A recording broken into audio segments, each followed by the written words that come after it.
Yes, very good morning to you. Thank you for that kind introduction, Dr. Han.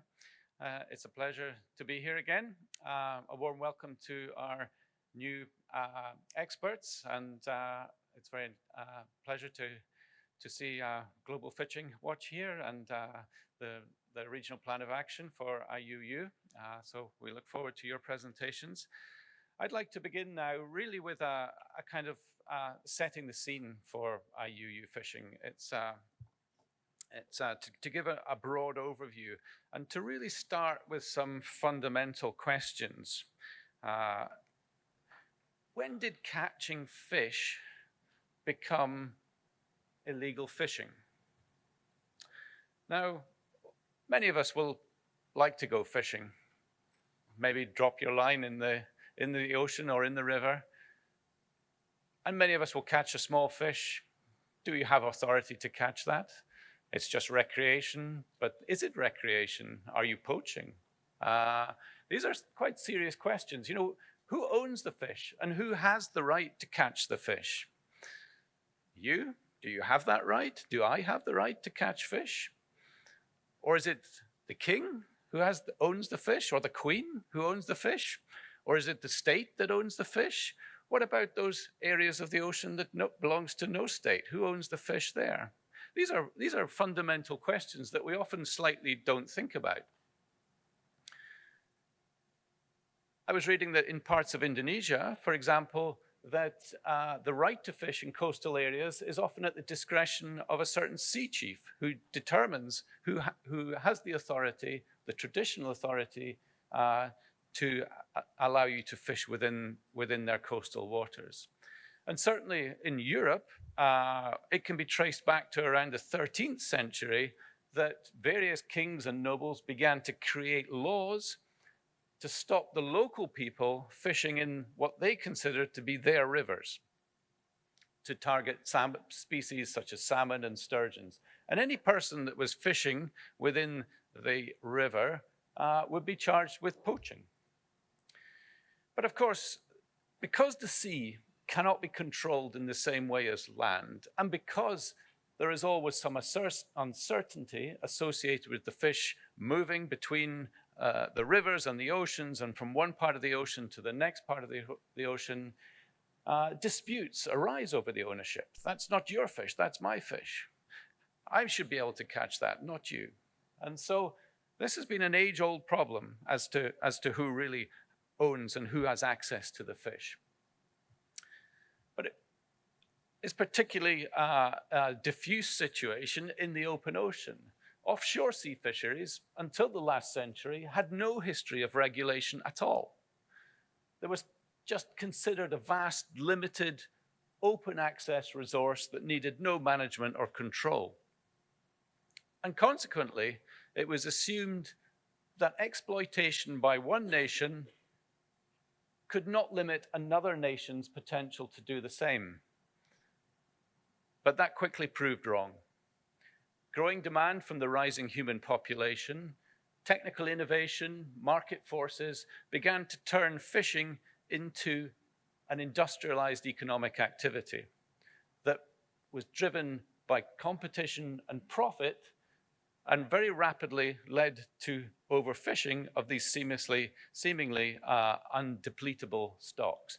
We started to see stock declines and collapse in some areas in the 20th centuries. And this meant that governments or states had to find a way to set catch limits and share the catches, effectively regulating and managing fisheries. This then would determine who had the right to catch and how much could be caught. And that in itself requires a system of science, of laws, of regulation, of allocation of catches, of licensing, of payment of fees, of compliance enforcement, and inspection. And this is where we start to see the emergence of the international legal framework for fisheries and the obligations of states, which is really what we covered yesterday. So this is where we see the emergence of the United Nations Convention on Law of the Sea and the United Nations Fish Stock Agreement in the 1980s through to the 1990s. We see the establishment of the exclusive economic zones, which give states the rights to exploit within their 200-mile limits. We see the emergence as a consequence of those EEZs of the high seas, where no state and all states have a stake. We start to see the emergence of the regional fisheries management organizations, and we see the obligations are attached to flag, coastal, port, and market states. The so-called freedom to fish in the high seas has now become conditional. You can only fish the high seas or in certain parts of the ocean under certain conditions. So that permission to fish, what does it mean? It means that within your own EEZ, your national waters, so long as you abide by your national laws and those regulations, you will be legally fishing, and that's okay. You can also fish legally within the EEZ of another state, provided you have their authorization. So state A may enter a bilateral agreement with state B, who then issues a license to vessels from state A to fish in state B's waters, according to state B's rules and regulations.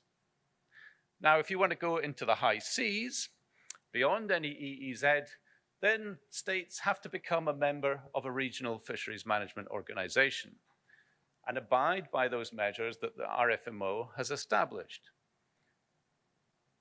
Those member states may be involved in the decision-making, and they may make a financial contribution to that RFMO in order to make the whole process work.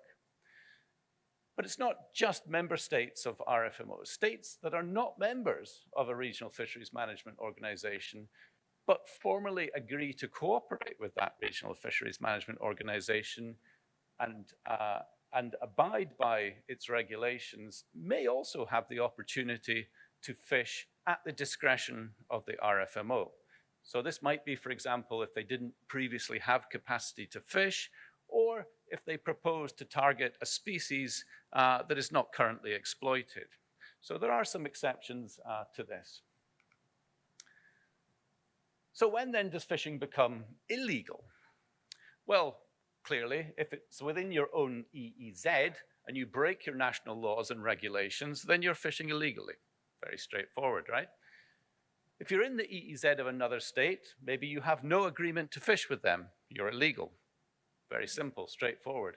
Or perhaps you do have an agreement, a bilateral agreement to fish in that EEZ, but you break the other state's rules and regulations. Again, you fall into the trap of illegality. In the high seas, if you're fishing in the regulatory area of an RFMO, but flying the flag of a state that is neither a member of the RFMO nor is cooperating in those conservation or management measures, then you can be said to be illegally fishing.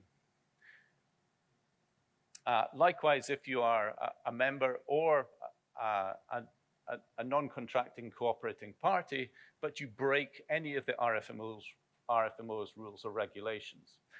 And of course, you may be not flying any flag at all, which determines that you would be illegal under international maritime law. There are a number of different specific types of illegal fishing. You can be using, for example, a prohibited gear. Maybe you're using a net that has a mesh size that's too small, that's specified by your government in its regulations. Or you could be using a destructive fishing practice such as dynamite fishing or cyanide fishing, which has been banned.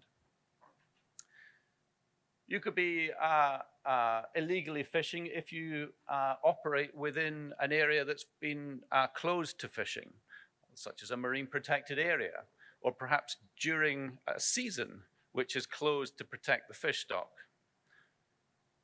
You may be operating with a false license, wittingly or unwittingly, or without a license or a vessel registration or the necessary paperwork. If it's required that you have a monitoring system aboard your vessel and you operate without that vessel monitoring system either switched on or without it at all, you can be breaking the law. You might fish beyond your allocated quota. So you may have a quota for a certain species which you reach, but the season continues and you continue to fish, you catch that same species. You should discard that if you are to remain legally. But if you maintain that catch on board, you are illegally fishing. You could be illegally fishing if you're catching juvenile fish, if that's part of the fishing regulation, or minimum landing size.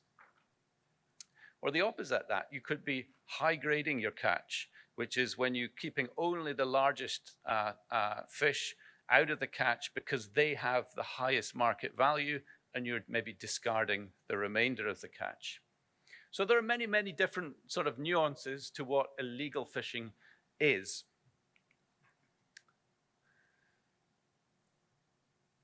But when did illegal fishing really start to emerge as a global problem? And here we can see some interesting statistics with what's happened in the last 100 years or so of industrial fishing activity. Fish has been the fastest growing animal protein by volume over the last 50 odd years. Increasing global, it's a huge demand and a massive market. You can see since the 1950s here, after the Second World War, that year on year, the growth in fisheries production from the marine environment was about 1 million tons every year, increasing up to around 1990. However, we start to see that some of these stocks begin to max out and cannot be fished any harder. Some of them are starting to deplete, some of them are starting to collapse. And around 1990, we see that the total global catch of the world has stabilized. This blue catch is reported, the red catch is IUU, and the green catch here is an estimate of what is being discarded or thrown away. But they all tell the same picture, but what we see here is the IUU starts to take off significantly in the 1970s, 80s, and 90s, probably reaching a peak in the 1990s to early 2000s. Why should this happen at this point when stocks have stabilized? Well, it's because the only way to still increase your profits once there's no more fish to catch, or at least you're not allowed to catch any more fish, is by reducing your costs, your operational costs. And how do you do that? Well, you might reduce your costs by avoiding high taxes of your home country. You can maybe go and flag your vessel to another state which has less taxes. You may wish to employ or get cheap labor involved.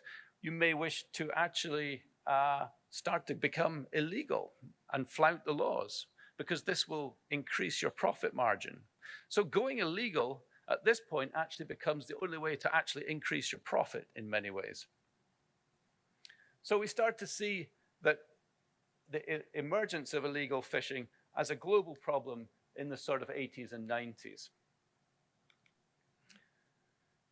Around the same time, it started to get international attention. FAO started to have a campaign, but it was really the RFMOs that were first awake to this, and it was particularly Kamilar in the Southern Ocean that had big problems with this, because it's such a remote area down there, very little enforcement capacity, and they were seriously concerned about this. They actually coined the term illegal, unreported, and unregulated fishing in 1982, and it began to enter the formal language of the FAO in the early 2000s when they produced their International Plan of Action to prevent, deter, and eliminate IUU fishing.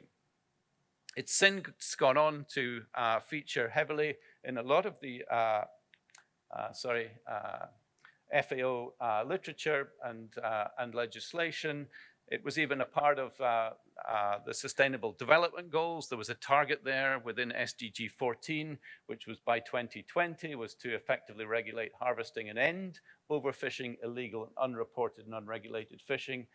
Of course, 2020 has come and gone, and we're still with the problem of IUU fishing. So it's a persistent problem here. So far, we've just really dealt with illegal fishing, but there's the U in the U in IUU, which stands for unreported and unregulated fishing. And what do we mean by this? Well, unreported fishing is the deliberate or otherwise failure to report catches. So that may also be illegal if you're legally obliged to report your catch, but not necessarily. It can also mean a deliberate or otherwise misreporting of the catch. So you may catch your species, your quota target species, but you may report it as something else to the authorities. Why should you want to do that? Well, perhaps you go over quota. And so you can get away with landing a species as a different species without going over your quota. That is illegal, that's illegal, and that's a part of what we call unreported fishing. Now, unregulated fishing is a slightly more nebulous concept in this. There are some kind of clearish definitions of it, but essentially it implies that you're fishing in a part of the ocean where there is no governance or management. Now, that's not necessarily illegal, but it is unregulated.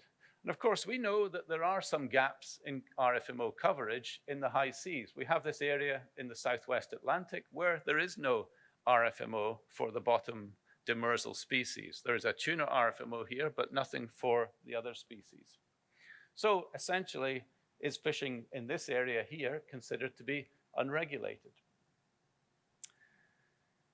It can certainly constitute illegal fishing if it is in contravention of either the flag state's laws or international law as stipulated by UNCLOS and the UN Fish Stocks Agreement. So the take-home message really is that illegal, unreported, and unregulated fishing do have important differences. And while we tend to always use the term IUUF, it's actually not that helpful as a lumped together term to think about it. It's not the same thing. Illegal, unreported, and unregulated fishing are fundamentally different aspects of the fisheries problem. And we should just keep that in mind. What are we talking about in terms of the scale of IUU? We've looked at the history, but this is the kind of scale of it now globally. Well, it mainly arose in response to the international industrial, often state-sponsored distant water fleets at the time. And these fisheries were often simultaneously illegal, unreported, and unregulated. Early sort of work done on this gives you an idea of just how much, how globally widespread the problem was. There was an early study done by David Agnew and his colleagues in 2009, which put an estimate that around 20% of the global catch was either illegal, unreported, or unregulated. And that in itself was worth tens of billions of dollars. There's been several attempts to update those figures. Rashid Soumalia has done some important work in this area.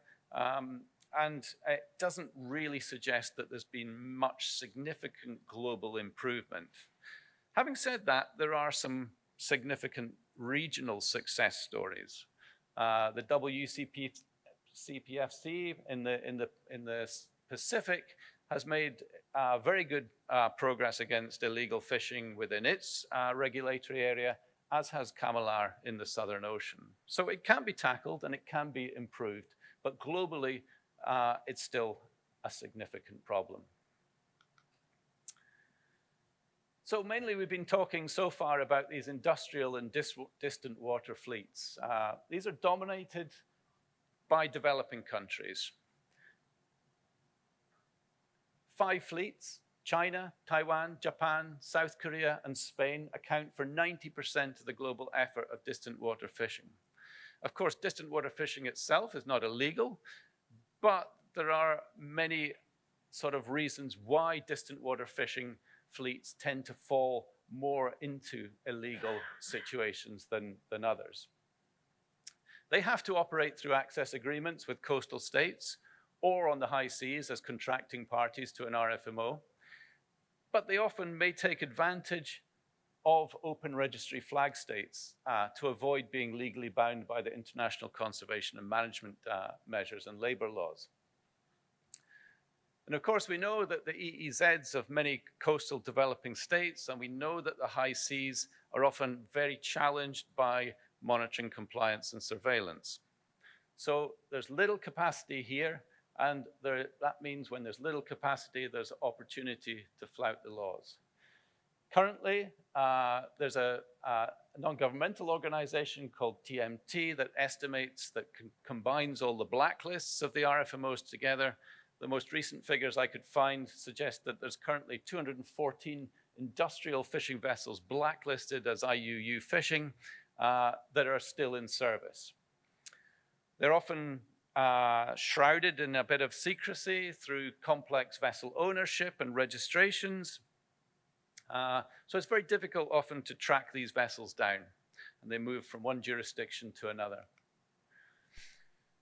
The main drivers of IUU, of course, fundamentally, it's economic in many ways. It's all about whether the catch value is going to offset the cost of fishing. And so this has bearings on which types of species are often targeted by IUU fishing. So we tend to see high value species being targeted, tuna, Patagonian toothfish, whatever it might be. And we tend to see that there's a necessity to maximize the catch rates. Very long working hours, maximizing the time of fishing, but also transshipment here is an important aspect. Rather than having to come into port to land catches, a lot of IUU is associated with transshipment at sea onto refrigerated storage vessels. This means that the vessel never has to actually come into port at any one time, or for many, many months, even years at a time. Another way to maximize catch value is through subsidization of fuel costs, essentially. You're offsetting the costs of it. But then we look at how we can minimize the costs of fishing. So you can avoid fees, you can avoid license fees, you can avoid taxes, levies, whatever it might be, through illegal means. You can minimize labor costs, you can get illegal migrant workers, you can pay them very low salaries, you can give them few rights and treat them poorly. You can avoid safety obligations both on the vessel and the workers. This is something we'll come on to focus in detail next week. And we can avoid environmental regulations. MARPOL, for example, specifies what you can and cannot do at sea in terms of pollution. But by avoiding that, you can avoid your costs. Sanctions are an important part of this. If the enforcement and the sanctions of illegal fishing are not significantly high, then they just become part of the running costs of the fishing operation. And we were, one of the workshops we ran, we had a representative from Madagascar who, with the fishery officer there, Madagascar introduced an obligatory observer program for the distant water fleet there. And any vessel that would not take an observer would be fined $15,000. This sounds significant, right? $15,000 if you don't take an observer on board. But the very first day that regulation was implemented, a vessel owner came in and paid the $15,000 fine. Before, said, we don't want the observer, here's the fine. So it's just a running cost at the end of the day. That fine needed to be maybe $500,000, then it would be taken seriously. But it's a running cost of the operation. Probably that vessel was catching $100,000 of fish every day.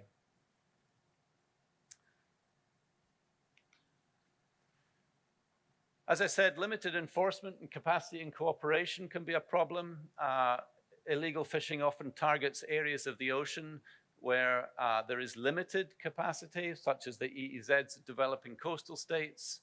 There may be targeting areas where there's a lack of regional or national coordination, where it's easy to evade one jurisdiction by quickly moving to another.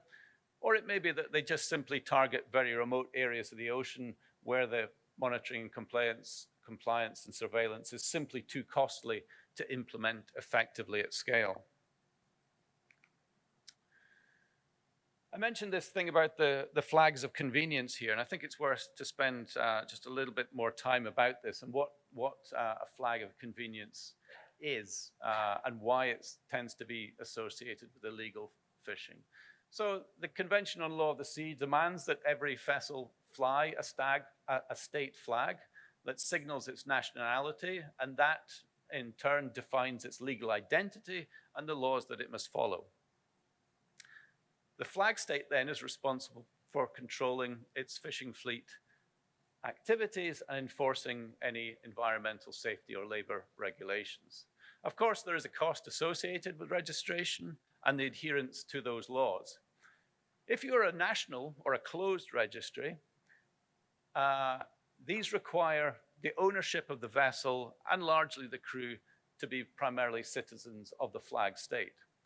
On the other hand, we have what we call open registries that allow foreign vessels to fly their flag. And they usually tend to have lower registration costs, lower taxation, rather perhaps looser enforcements. They may not be signatory to various conventions on labor standards or environmental protection, whatever it might be. And these are what we term the flags of convenience. A fishing company can register their vessel there to save money, to dodge the domestic safety and working regulations that they would have in their own country, and to access cheap foreign labor. As a result, these flags of convenience become highly correlated with the incidence of IUU fishing, and particularly labor abuses and safety violations. There are even cases of IUU fishing vessels flying a flag of convenience without even that flag state knowing that they're doing so. And when we look to see how the kind of breakup of vessels registered to national registries versus open registries, we find that 31 out of 100 of the biggest ship registries in the world are open registries. So this in itself is a problem. And we see that these IUU operators take advantage of this open registry, and they can start to create very diffuse networks associated with which flag they actually belong to. They can do this flag hopping. This is data from Interpol, who put together the track record of one of the most notorious cases of IUU fishing, the FV Viking. And you can just start to see how complicated the kind of trail of deception that this vessel really went through. It was originally built and owned from Spain, but it was listed, the company, in Panama. The captain was Chilean. It was flagged originally to Uruguay, then to Togo, then to Equatorial Guinea. The company was then changed to Nigeria, was reflagged to Liberia, was then company changed to Seychelles. It had manning agencies in Indonesia. It had an agent operator in Australia, and the operational site of the agent was in Singapore. Hong Kong was listed as the owning country at one point. It was then flagged to Mongolia, North Korea, and Japan before it was eventually apprehended. So this is a remarkable sort of smoke and mirrors operation by this vessel to avoid any kind of regulation. Of course, once it gets involved in this criminal activities, there is a tendency for it to slide further into the world of organized crime. And we start to see fishing vessels being associated with human trafficking, with drug smuggling, with illicit arms trade, with money laundering, tax fraud, and counterfeit goods, and often and even piracy. Of course, fishers are a great resource in this sense because they have a tremendous working knowledge of the ocean, and this knowledge can be exploited by the criminal networks, who will often provide a kind of financial support and a criminal network to disguise the IUU fishing. So we see that this is starting to be a problem throughout the world, and we see that it also tends to bubble up in particular parts of the world. And we see that there is a strong correlation between IUU fishing and weak governance, fisheries laws that may be very antiquated. Some fisheries laws have never been updated in the last 50 or 60 years. We might see it arising when there are very asymmetric or obscure bilateral agreements. Corruption and bribery is an important aspect of this. There may be, as I said, inadequate sanctions, and there may be a complete failure to actually prosecute vessels. Here's just some data from the old Agnew study, which shows that when they developed a governance index going from weak and corrupt governments through to strong and uncorrupt governments, that IUU as a proportion of the reported catch is negatively correlated there. So weak governance and corruption, high IUU, strong governance and anti-corruption, low incidence of IUU. Okay, up until now, we've really just dealt with the issues of the industrial and distant water fleets. But what about the small-scale fleets? This is something that's far more prevalent throughout the world in terms of number of people and vessels. It's clearly extremely diverse, very locally important, and often very informal. There's often not much in terms of reporting and regulation that goes on in small-scale fleets. But it's not comparable to the industrial sector, and it needs a much more nuanced approach to it. In some cases, small-scale fishers actually might not be able to be compliant with certain regulations or requirements. There may not be the infrastructure or resources for them to attain what is required. They may be legally licensed, but maybe they don't actually have the capacity or the infrastructure to report. Maybe there are just beach landings. Maybe there's no system there to actually have the reporting to go to a centralized government agency. They may be unregulated at the state level, but they may actually be highly regulated at the community level. So where does that leave a small-scale fishery? It's entirely sustainable, it's entirely regulated by the community, but maybe it's just not meeting the requirements of what is considered legal from a state or international point of view. So we have to be a little bit more careful about this. And we shouldn't forget the importance of women in small-scale fisheries. As sellers and investors of a lot of the vessels and the equipment needed for fisheries, they maybe have an important role to play in promoting the sustainability and legality of fishing. However, we can't just sort of say small-scale fisheries are not important in this context, because they are. The changing economic realities and pressures means that artisanal fisheries can actually represent significant IUU fishing. Last year we were in Ghana, in West Africa, and Ghana's canoe fleet, which is small-scale artisanal fishing, accounts for more than half of the entire national catch. So this is a big, big fishing component, although it's small scale. So how do we deal with this? 13,000 canoes, not one of them has a system for licensing yet. It's coming, hopefully in the future, but how do we draw the line here as to tackling IUU in this kind of large-scale, small-scale fishing? What we tend to see is that as the kind of catch decreases, they start to also move towards more illegal methods. So some of these are very clear-cut. It's, for example, the use of lights in fishing is banned in Ghana. The undersized mesh, poison fishing, etc. Out of sheer desperation to pay back debts, to pay off their fishing vessels and such like, they have to keep fishing at high levels despite the depleting stocks. We find that often there's a mistrust between these small-scale fisheries and government agencies. It's difficult to break the ice between them. And often it's not that top-down measures for that reason can particularly work effectively. So in many cases, these small-scale fisheries, it's much better to come from a bottom-up community-driven process through co-management or whatever it might be, than coming from a kind of top-down, legally strict approach. We see a lot of impacts, of course, of IUU fishing. We see this socially. Of course, the illegal fishing tends to deplete the legal fishing catches and the artisanal catches, most notably. This has implications for the food security of these communities.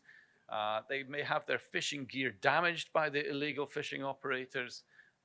We can see that market prices are disrupted. Markets can get flooded with illegal fish products.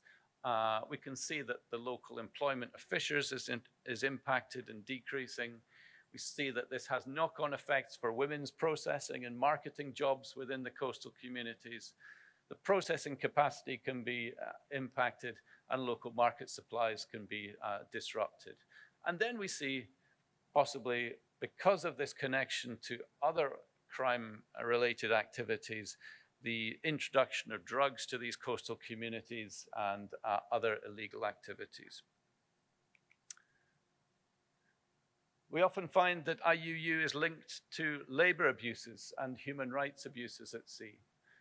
There are sometimes organized criminal recruitment or manning agencies relying on illegal migration or workers. We find that often the crew are in debt bonds. They are forced labor and even cases of modern day slavery. There's even reports of child labor. There's almost certainly health and safety abuses. There's certainly unsafe vessels, and often the conventions relating to health and safety at sea under the UN agencies of the ILO and IMO are ignored. And of course, this problem of transshipment means that vessels may never really meaningfully need to come ashore, and so the crew are kept in a state of captivity. A lot of environmental impacts also related to this. We see, of course, that IUU will exacerbate existing overfishing or fishing impacts. Illegal fishing gears small mesh sizes can impact the populations of the fishes further. Destructive fishing practices, for example, dynamite destroying the habitats of coral reefs and such like. Fishing inside protected areas defeats the purpose of, obviously, of marine protection.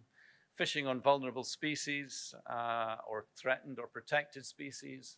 There's clearly no incentive to avoid bycatch in illegal fisheries, as they would try to do in legal fisheries. And there's no compliance with any pollution or environmental laws.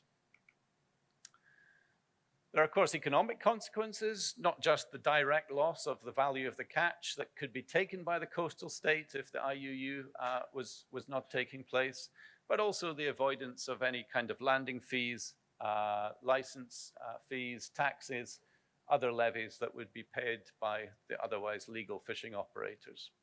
There's lost opportunity for employment within the fishing sector, the legal fishing sector. And overall, we see some actually quite striking figures. West Africa, the IUU catch is worth at least, if not more, what the legal catch is worth. Indonesia had big problems with this 10, 20 years ago.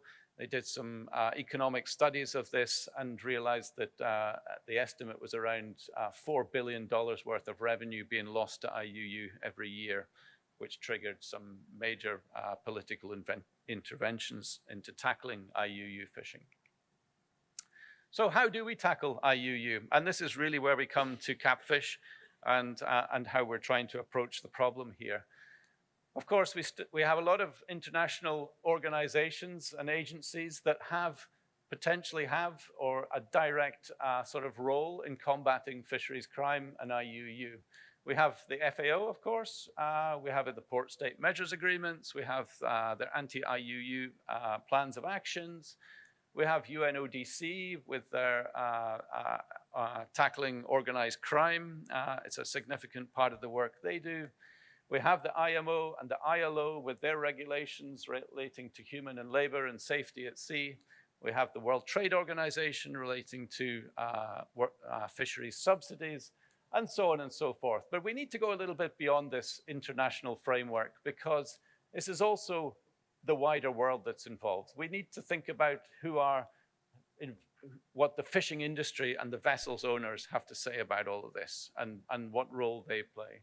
We need to think about actually involving the fishing communities themselves, the consumers, the markets, the seafood business itself, the billion-dollar seafood business, and what we talk about certification of fisheries and ratings of fisheries from a consumer point of view. We, of course, many NGOs that we've seen, Environmental Justice Foundation, we have Global Fishing Watch here today, all playing an active role in tackling IUU fishing. We have ourselves, academic researchers who are interested in this problem and maybe have some contribution to make. There's education, such as what CAPFISH is trying to do, and capacity building. We have our national agencies, of course, our coast guards, our navies, who play an active role. And we, of course, have a role for technology, and as we'll see shortly from Global Fishing Watch. So we need to put all this together to make some kind of impact. We do this through our integrated program, working with the UN agencies and with experts, academics, regional fisheries management organizations, practitioners, yourselves. So that brings us to the end of that sort of introduction to the problem. We're going to now listen to regional fisheries governance approaches on IUUF. We'll hopefully hear a little bit from yourselves about your own experiences on IUU in the region, and we'll have a session where we explore Global Fishing Watch as tools to investigate IUUF. So thank you very much for your attention.